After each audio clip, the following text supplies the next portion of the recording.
Hello everybody, how are you doing? It's CJ Atemo the Sage right here on Wisdom Moments on K24. Remember, we bring this every Monday to Friday from 9:55 a.m. So if you are tuning in for the very first time, you need to diarize that. Just set your reminders so that every Monday to Friday, every weekday, Monday to Friday, 9:55 a.m., you're able to tune in. If you're not able to, for one reason or the other, well, don't fret about it, because all these episodes come also on my YouTube channel, CJ Atemo. So kindly go and subscribe right over there, set notifications so that every time I do upload the videos, you will get to know. Then you can watch, like, post your comment, and share as well. I'd also like to invite you to, follow me on all my social media platforms, CJ Atemo everywhere. That's on Instagram, Twitter, Facebook on the page, and also to connect with me on LinkedIn as well. There's the page CJ Atemo School of Leadership. If you want to have some time of mentorship, personal coaching and growth and development as well, or even if you want to bring a group together, or you want me to come to your group, your institution, check out that page, follow it, and see the products that we have as well. We'd be so glad to be part of what you were doing and part of your growth. Well, talking about your growth and part of what you were doing, one of the things you need to do to yourself is to give yourself a treat. And so I'm inviting you to the very place that I am sitting right now, which is the presidential seat of the Panari Hotel. Sometimes people will say, look, I am not in the business, I'm not in the business world, so I'm not a CEO, I'm not an MD, I'm not a politician, I'm not a government official, I'm not a representative of some high organization, so why would I go to the presidential suite? See, when we talk about, you're the greatest project you could ever work on, that also means that you need to take care of yourself very well. So don't set yourself aside and exclude yourself just because you're not any of those. You could come over here and have some great time. You don't have to travel out of Nairobi if you live in Nairobi, but if you live outside of Nairobi, this is just about 6 kilometers from the airport and 6 kilometers to the city. It is sitting along Mombasa Road and the expressway, so it is very easy for you to access. Beautiful ambience, great views, great cuisine, excellent serenity that you would want to be a part of. So check out the Panari Hotel and just come and hang out over here. I've been talking about starting business, and I am mostly looking at the people who are trying this for the very first time. Whether you have been working for a while and you're getting some lump sum money coming to you, and not even too much, but you want to know what can you do with that money because you don't want to lose it. Or you're just somebody who is beginning life, and then there's some money that is just coming on you. Somebody's going to give you some money, or you've been saving for a while, or you've managed to access some loan, or there's just one way or the other, you're getting some money that you either put together or you didn't expect, and you want to step into the world of starting business, and you're asking yourself, what can I do with the money that I have?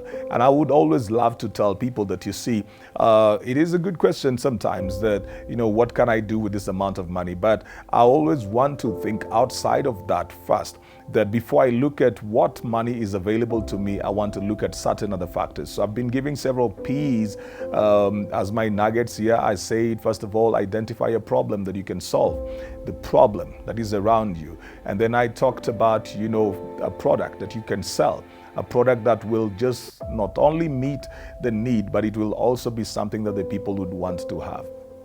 Then I talked about developing a plan, that you've got to develop a plan, that you need to really grow a plan. People have been going around sometimes and they have no plan completely for their business. So they just keep going into it and stumbling into things, and there's no structure, there's no system, there's no strategy. And it's important for you to keep developing the plan for what you want to do. Where do you want to see yourself in the next 2 years, 3 years, 1 year?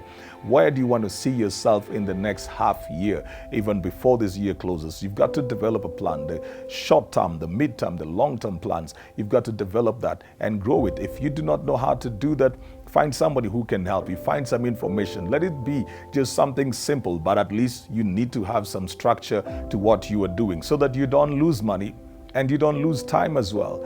There are a lot of times when people just lose money, and sometimes you're even making profits, but you are losing so much on the side. So it's possible that you're making a profit of about 30,000, but you're losing another 20 to 30,000 every month. So as much as you will focus only on the profits, because you have no plan, you do not even have a way of monitoring and evaluating your success or the lack thereof. And so you lose so much for the lack of system. So inefficiency would cost you. You spend so much money on things that are not your core business because there is no plan. So it's important for you to develop a plan. Today, I want to talk about my fourth P, which is to have a pipeline. Some people would call that the supply chain, but I'm talking about a pipeline.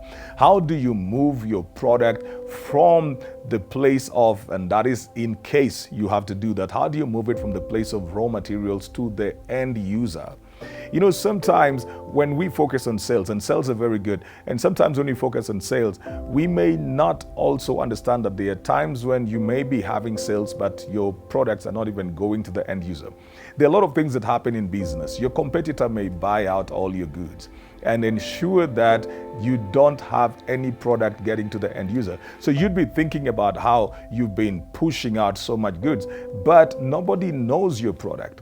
Nobody knows your product. You have to develop a pipeline. People could be buying your products. People could be taking your ideas. They could be taking up your services and rebranding them. So you're selling to brokers who will then go and rebrand and get that product down to the other side, to the end user. So if you do not have a pipeline between you and your end user, you may be losing some money here in the middle. Well, I know that farmers would know that even the more. They hate the fact that they've got to deal with brokers because the brokers come to them and buy their farm produce at very low cost and then take out and then go and, extrapolate the figures and get absolutely crazy, immoral profits out of the same.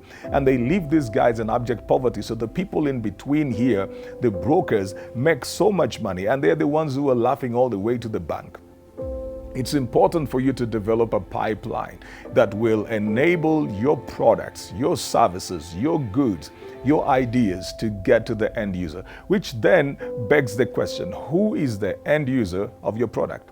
Who is the end user of your product? If you never ask that question, then you will be just excited about having the things that you have, having your products, having your goods, having your services get off your shelf and get off your warehouse and get off your storehouse and get off your house, and you just want them to go. I've seen people in business, sometimes somebody probably selling things like shoes, and they will give out shoes to everybody and say, pay me when you can, because they just want to offload that. They've got goods. Sometimes the goods are quite good as well, but they just want to offload them, to say that, I've sold off all my stock, yet their money is not even with them.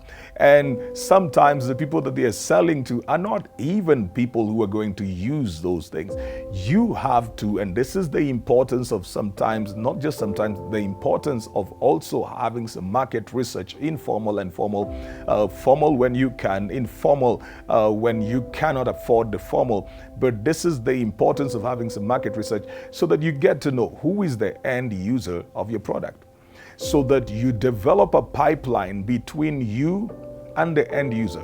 As long as you have that pipeline, you can sustain your business. You can sustain the flow. But if you are dealing with different people, you're dealing with a broker, you're dealing with quite a number of middlemen sometimes, they can just decide to cut you off. And they get other deals with other people, and then they begin to push other products out into the market. There are people whose products are not known, yet their products keep on leaving their warehouses, their storehouses, and their premises. It's important for you to develop that pipeline. So whatever it takes, get to know who are your end users, and find a way that you will ensure that whatever you have is getting to the end users, because with that you will sustain the demand, and then you can continue giving the supply, and you will stay in business probably longer than you ever thought that you would. Well, I hope that has been helpful to you as we're growing in this. Remember, I say that some of these points are going to come in my new book. I'll be so excited when it comes out to share that with you. But for now, just subscribe to my YouTube channel, CJ Atemo, and set notifications watch, like, post the comments, and share as well with as many as you can. And let's keep growing each other together in the journey of knowledge and building ourselves to become better people each and every day. Remember, we come to you every Monday to Friday, 9:55 a.m. right here on K24. So don't miss. Set the reminders so that you can watch this every time. Check me out on all my social media platforms. Get in touch when you can, and I'll get back to you whenever and as soon as I can. This is CJ Atemo the Sage. Keep it right here.